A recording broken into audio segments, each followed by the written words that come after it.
Hey, today we're here with David Aquino, who is the founder and CEO of Certain Supply, a partner with GPS. And we're going to talk to David, who is a supply chain expert and guru. And he's going to give us some great information today about what people should be looking for, managing expectations in today's world. It's crazy with the gloves. So there's a lot to learn. And David, can you just share a little bit about your background, Sure. where you come from, and how you find yourself here? So thanks for having me. David Aquino, like you mentioned, my background for more than 25 years has been in supply chain design and management. So from college through, my life up until this point, it's been supply chain management, whether it's I was with Pepsi, I was with Unilever, I was with Aramark, in different roles, responsibilities. Spent several years in supply chain analyst roles with Gartner.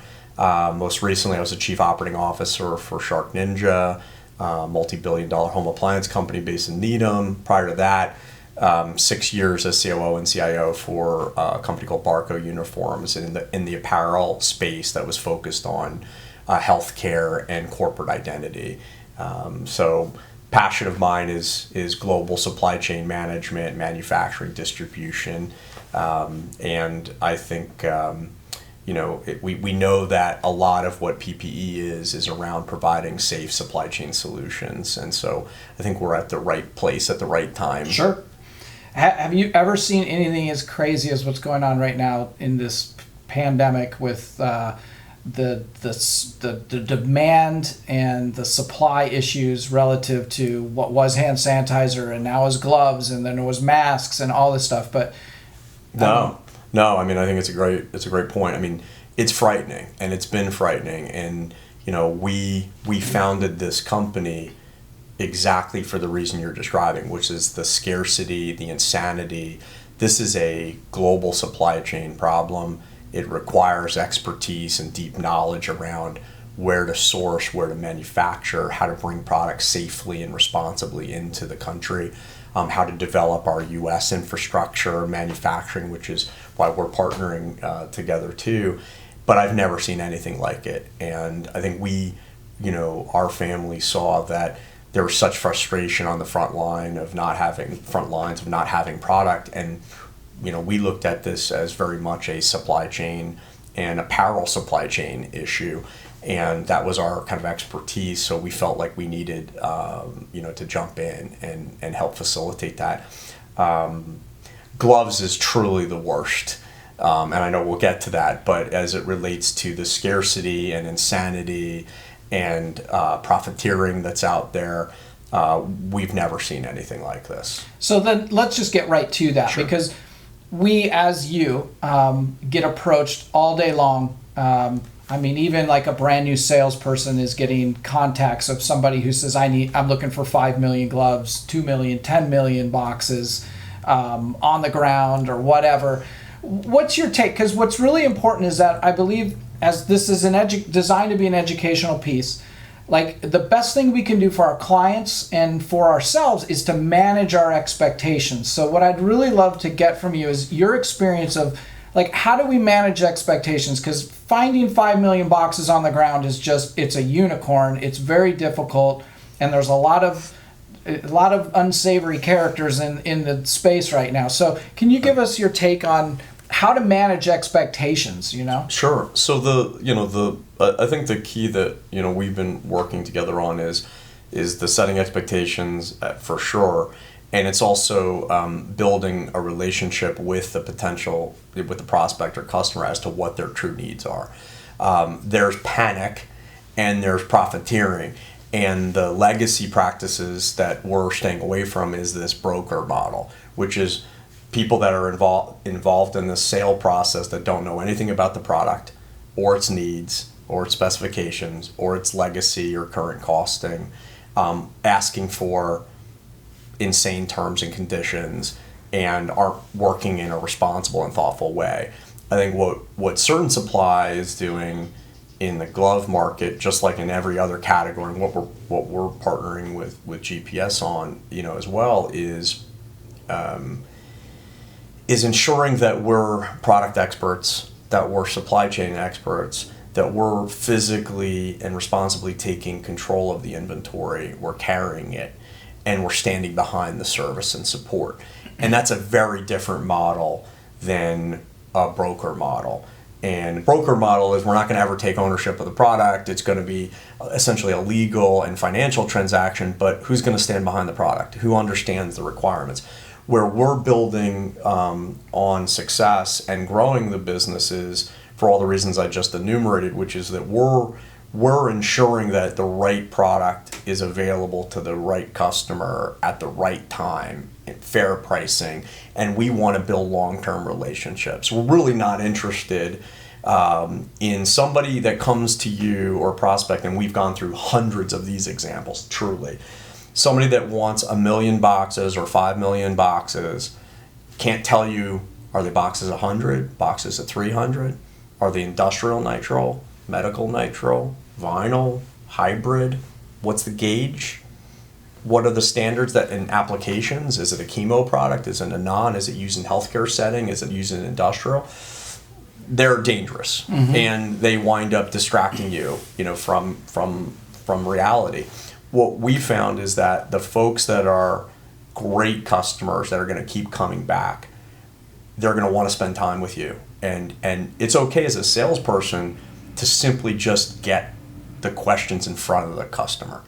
And then we can provide thoughtful response back.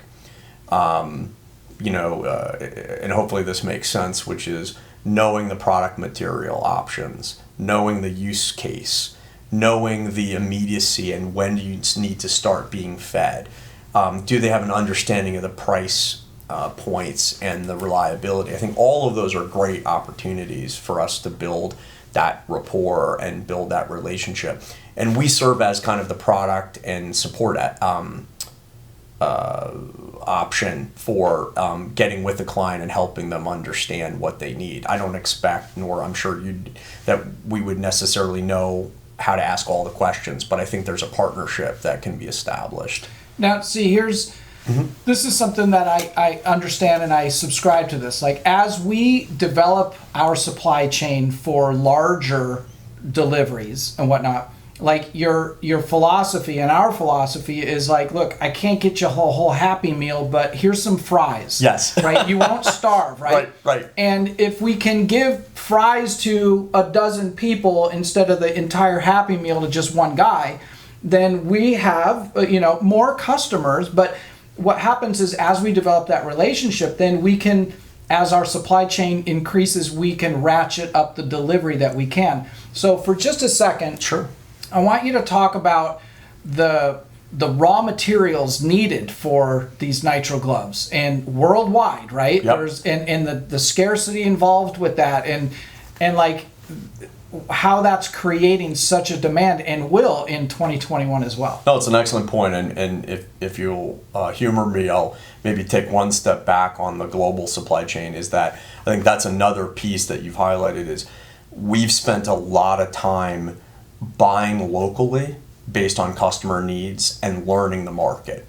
So we've made way over 100 transactions in gloves, and millions of dollars now spent and shipped on our behalf of our customers. And that's given us a really good understanding of what products are available, what the demand is, pattern is, what's viable or not. What we've learned from that local, and that's kind of the way we've tried to go to market, is local purchase and support of customers that's built up to, let's create a sustainable long-term supply chain that we control manufacturing or distribution, we're controlling price, we're controlling quality, we're making sure that we're providing a really viable solution to our customers.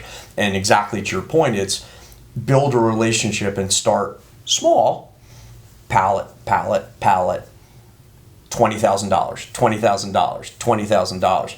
Now somebody wants 1 million boxes, we're collectively prepared to do that because we have the right supply chain for each of those levels. To answer your question though about the raw materials, is that unlike other business areas around PPE, nitrile gloves, vinyl gloves, and hybrid are built off of a heavy industry, meaning petrochemicals, refineries.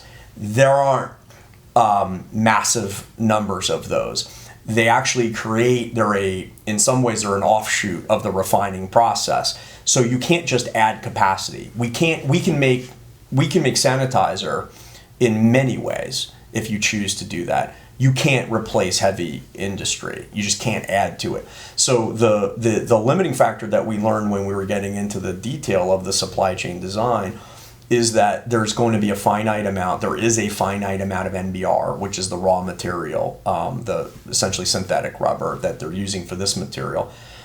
You better have control over the raw material, and you better be able to feed a factory that allows you to manufacture that safely. So the takeaway is that the raw material is going to be scarce and is going to continue to be scarce for years to come. The second is that if you don't pick the right factory to work with and you don't have that relationship, they're not going to have any raw materials to manufacture. They'll have the equipment and they'll be all dressed up and know where to go.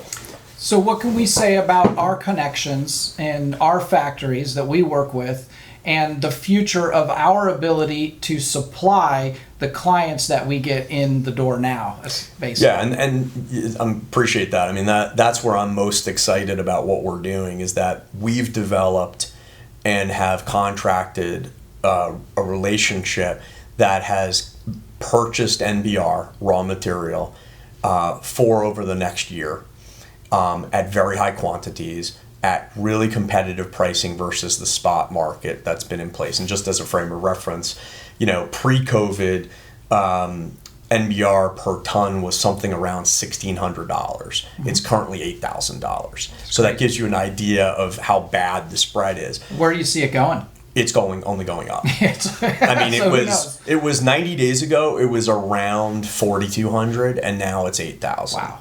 And it's really scary, because how do you manage your costs that way? What we've been able to do is lock in contracted pricing, because we have expert partners in acquiring that material that have 30 years of history in acquiring it. We have exclusive contracts with, if effectively, our own factory. And by having our own factory in Malaysia, we're feeding the raw materials to that factory. 100% of what they're producing is coming to our collective access.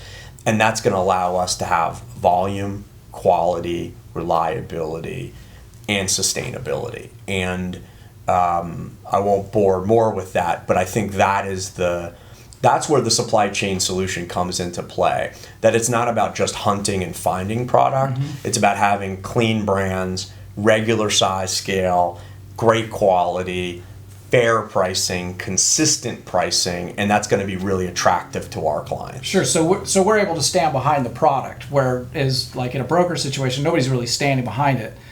They're hoping that upon inspection, it all goes well. That being the case, with all this panic buying out there, and there's this shortage of material, we're going to have a lot more people coming at us that they want 5 million boxes, they want 10 million. They're looking for things on the ground, which is a very risky proposition. And not only that, we know there's a lot of fraud and mischievousness in the industry. I think a lot of that is associated with this on the ground stuff and these deals that are almost too good to be true. The question I wanted to ask you is, provided we're able to provide more gloves over time, it's a better business model for them to get started with, like a company like what we have, where they take a pallet a week or whatever as they use it. Look, we'll house these, giant, distribution centers with gloves, as opposed to somebody who's going to try to hoard 5 or 10 million boxes. They got to store that if they can even get it. And then what we've seen is a lot of people who are looking for 1 million boxes now, and they want it on the ground because they want it now. And we could have set up a schedule for them to receive product, and then 2-3 weeks later, a month later, they're still looking for their 1 million on the ground. Right. Well, it's a great point, and just to add on to what you're saying, Joe, is that people that want 1 million boxes today, they want to flip it. Yeah. They're not really using it, or they're panic buying, and they're like, well, I got to get it while I can. Our whole premise is to take the profiteering out and to be building products. Right now, scarcity breeds this panic. We want to solve that.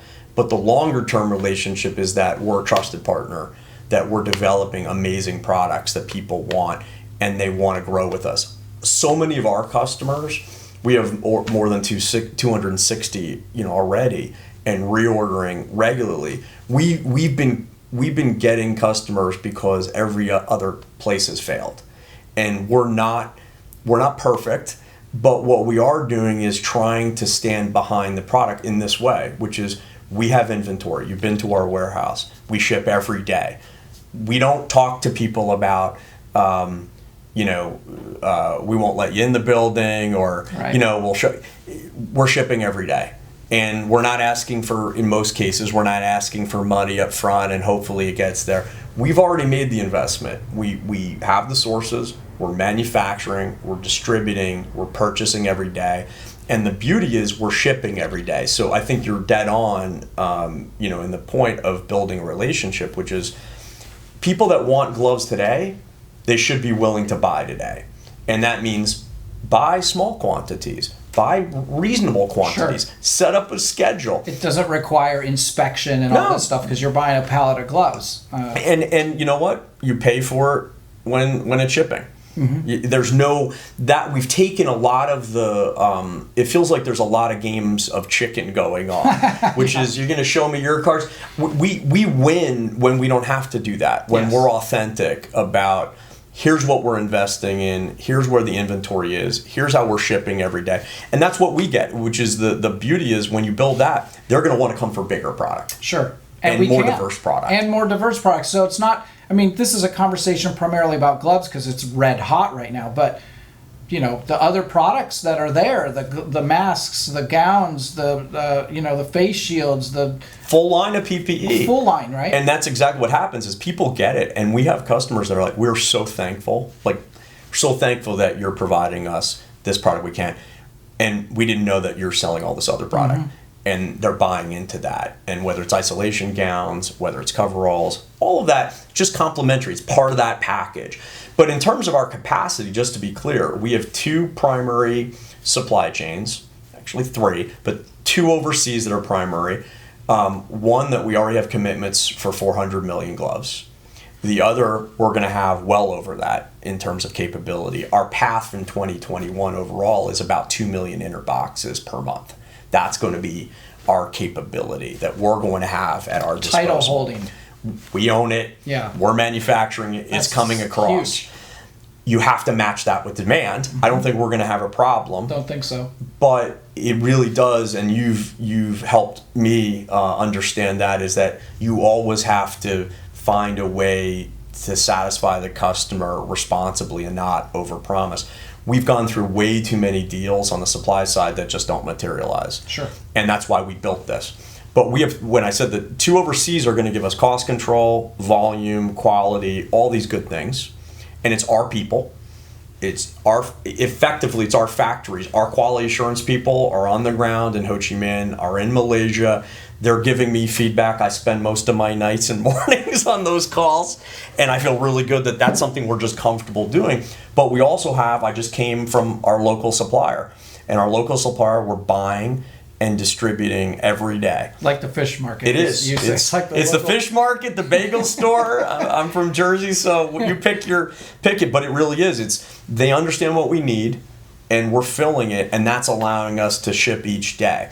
And as long as somebody, as we talked about, somebody wants a container, so 2,000 cases. It's not a container, but it's 2/3 of a typical container. 3,000 cases is a container. We're actually shipping containers in 3,500, either 3,500 or 3,300, depending on the configuration. That's a lot of product. And so... it's important to know that not everybody's just getting a pallet. There are some customers that are getting containers, but they may have started at pallets and worked up and that relationship. So this is a very sustainable, long-term relational business model. Perfect. That means it's not for everybody, right? So what customers would you say, nobody wants to turn away a customer, right? But in some cases it's not a match. and I think it's healthy to walk away from something that's not in your wheelhouse, as opposed to try to stretch and do something that you probably shouldn't be doing, and then everybody's expectations, they don't get met. What kind of a customer right now would you say does not fit our model, and then who's the ideal client for what we're doing right now? That's an excellent question, and I mean, I'm still learning that myself to a point, but what I would say is, going back to a real earlier point, is customers that say I have to have it today, and they have no idea about specification or usage or justification, they're automatically, I would say, suspect. What are you doing with it? So there's some basic elements that we need to suss out with those prospects. The second are the people that are only talking about massive volume and won't consider the fact that there's a relationship that needs to be built. It's good for us both ways, right, is to build that capability. And again, there are perfect customer is, we have customers that are buying every day or every week, small to medium quantities, fantastic. We also have customers that have bought containers from us. The ones that are buying the containers from us have proven that they have an understanding that the big guys have also bought the small. They've wanted to test us and vice versa. If that makes sense. So I think that typically the guys that are always going to be small, fantastic. They're great customers. By case, I mean, we're allowing purchases of case, pallet, and then container volume. Yeah, sure. There's a place for everybody. As I mentioned, the container before the pallet, before the case, I question. I think that's not a great relationship. But if somebody is wanting, we have customers that want 1.1 million boxes a month. Sure. Fantastic. But the ones that want that understand they can't get it from Go. Because just as an example, product, even if it's been manufactured and is available from Malaysia or Thailand or Vietnam, which are really the three main entities that we're producing from, it's 30 days. Can you talk just briefly about the quality of gloves coming from some of these places? I know there's political pressure. There's from inside. There's corruption is an element, and there's A, B, and C gloves and that kind of thing. If you can just spend a minute or two on that, I think it's valuable for people to learn what they're getting, or at least if somebody's out there trying to buy 2 million boxes, they should be looking for some things. Absolutely. Well, and I think that's an excellent point. The work that we're doing and partnering on is that when you have a trusted supply chain and trusted partners, they're not going to let you down. Mm-hmm. They're going to educate us on the standards of care. So quick example is, factories do have variation in equipment and specifications and capabilities.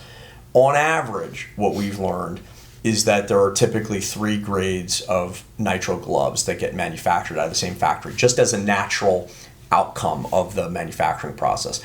We're taking product that's only A grade for key brands, meaning that 70% of what's manufactured would be considered A grade, meets all the specifications, color standard, cuff performance, uniformity.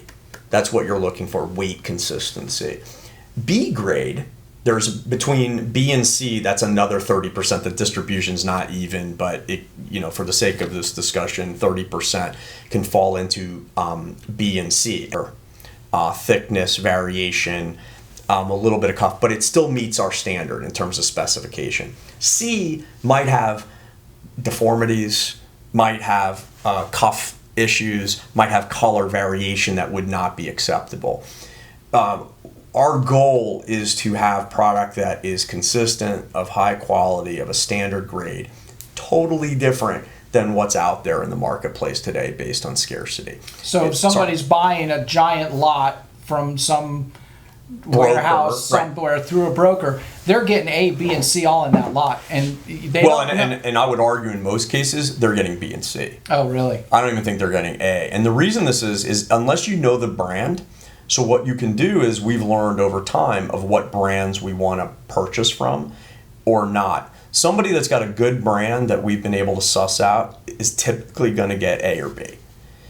Brands that don't meet in a manufacturing facility that don't meet the standard, they will bag that product up and send it somewhere else to be boxed, private label, not brands you've not heard of, that kind of thing.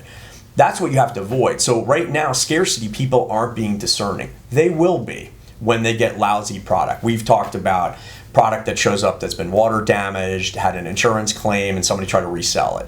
Somebody tries to get a container and they get literally stones in the box. There's no gloves. I mean, we've seen every permutation of quality issues. We've had scenarios where we inspect every on the ground shipment before we accept it, and our suppliers are excellent at discerning bad actors. Counterfeit product, recycled product was caught overseas, where gloves had been used, and they quote unquote cleaned them and tried to repackage them. You don't want to be part of that. And that's where we think there's this opportunity of, you build the right forward supply chain, people are going to flock to you because you've been able to deliver in one of the most difficult environments that probably has existed in our, certainly modern history in terms of scarcity. But I think the point of knowing what you're getting, that's our responsibility. Having standards of care that allow third-party independent inspection and certification of the products. Using FDA, where it's appropriate, FDA-registered facilities for packaging. Shipping it with known providers that we have years and years of experience of bringing in product that's of high value. Our customer base it finds that valuable, sees the value, and ultimately will stay with us as a primary or secondary partner, even if they had legacy relationships with other providers. And by the way, none of the big deals that I personally have even worked on, nobody's asking those questions. They want to know how many can you get and what's the price, and what a risky proposition. And that's why I love what we're doing in terms of, you're working with a company that has a high degree of ethics. We care, right? We're in this game to change the game, not to make money from it. And I think that's huge. It's not too altruistic or anything. We're making money too, right? But you can't help other people unless you can help yourself. Well, I think there's nothing better, is to be able to marry the things that we're passionate about and be altruistic and make money. That there's nothing wrong with that, and I think that's what we found. Is the other thing, just in going back to the riskiness, is we have too many examples of customers that thought they had the money, they could purchase it on their own and do it overseas, and they're still waiting for their money back. Oh yes. So there's too many examples of that, and it's not for the faint of heart. It's not for unsophisticated folks. It's not like just going shopping. You were mentioning about each of these overseas governments has their own issues, has their own levels of corruption, has their own standards and protectionism that's in place. If you don't work with the right partners that can navigate customs and the governmental agencies, and working with factories that have deep relationships with the government, you're not going to get your product. You're not going to get the quality. You're not going to get the pricing. And even sophisticated supply chain folks have had problems. And so I think that's going to help us down the road, is that not everybody's going to be able to get it, but what we're going to get rewarded for is providing that service and continuing to provide it. And we see those green, the green shoots, if you will, of you deliver each day, whether it's small, medium, or large, no pun intended, you're going to have a good outcome because people are going to want to come back. They're not going to, it's sticky in that network. And I don't want it to come across like we're pallet experts, even though that's a great place to be. If we did get a government contract or a large contract and somebody said, look, this is great, we'll take the pallets, but at some point we need, hey, we might be willing to wait if you can get us these pallets, but can we easily set that up with the manufacturing factories and say, okay, now we've got a client and they really do need big numbers. What kind of time frame would it be a realistic expectation? Somebody said, look, I do need 2 million boxes and we need it quick. There's something, for what they got their reasons, right? One to bring back to, which is that a container is typically about 35,000 inner boxes. So you're talking about, when you talk about, 10 containers, that's 350,000 boxes. 20 containers, 700,000 boxes, right? Yeah, that's a 30 lot. containers. It takes You're a in a long time million. to ship that around 30 the country. containers. Yeah. So putting it in frame of reference, there's almost nobody that we've seen, even governmental agencies, that needs that much at once. Got it. What we're typically looking for is supply agreement, purchase order contract, some good faith investment in containers, meaning we're just not going to do that for free. And normally what we would do is typically on a running manufacturing side that has unallocated supply, it's about a week overseas to package and process paperwork, and it's on the water. So, and typically on the water, you're talking about, again, normal times, Sure. 20 to 30 days. Got it. It depends on which country you're talking But about. meanwhile, we're giving them Exactly. pallets, and they're keeping everybody in gloves, and everybody's safe. It's the lowest, and it really is the lowest cost option, meaning that ocean freight, leaving the factory, we charge once it leaves the factory, but they've been fed domestically. Right.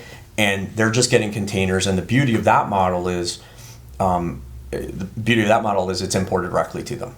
Yeah. So right. we have customers that want containers coming to us in our DC and redistributed. Great, we'll do it. Sure. We love the idea of, hey, you need it in Virginia, you need Straight it in there. Alabama. It's coming there, and we don't even have to worry about it. We've done all the paperwork. We've done all the work for inspection them. already happened. Everything's clean. Yeah. That's the goal. So I think it's an excellent point that you're making. We're not saying either or. We are saying that somebody who wants on the ground is going to pay on the ground pricing. True. And you're not going to get a container right now. They're just not available. You can get higher pricing, smaller quantities, and regular supply. And the best customer that we can have, going back to your question, was folks that the customers that get that and want to work on the supply chain solution with us will get all of that. They will get short-term supply or immediate, fairly priced. They will get regular container volume with excellent flexibility and quality and reliability. And they're going to get price certainty for 6 months at a time because we have the ability to control cost. And I don't think that there's a better option out there. Yeah, and which is probably why a lot of spot buyers they don't want to go into a contract and wait 30 days, because the truth is it's a kind of a long shot that the person they're working with has the relationship to actually get that stuff manufactured within 30 days, and you're not sitting there 3-4 months later with your money tied up and there's still no gloves. So Exactly I think right. that's what's happening. I think this is. It was helpful for me. I know it's going to be helpful for people that watch it. Do you have anything else that you wanted to add to the? No, I think look, we're always a resource. I think this is just a starting point. One of the things we've learned is you need to talk about this regularly, and so we're always happy to kind of vet individual opportunities, make sure that we're aligned.